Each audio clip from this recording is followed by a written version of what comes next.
Hello mga kugihan, magandang hapon sa inyo.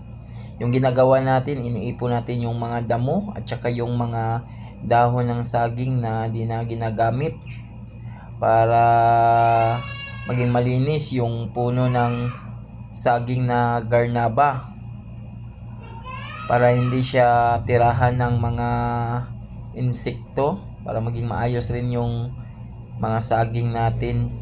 Tatanggalin natin yung mga damo, ilalagay natin sa gitna, doon natin patutuyuin para malinis na malinis yung saging natin. Sa lahat dyan, shout out pala, thank you very much sa sumusuporta. Dito pala yung area natin sa Duhali. Ito yung inaano natin, inaalagaan natin. Isa to sa farm natin dito sa Duhali. Salamat sa lahat ng sumubaybay sa aking mga vlog.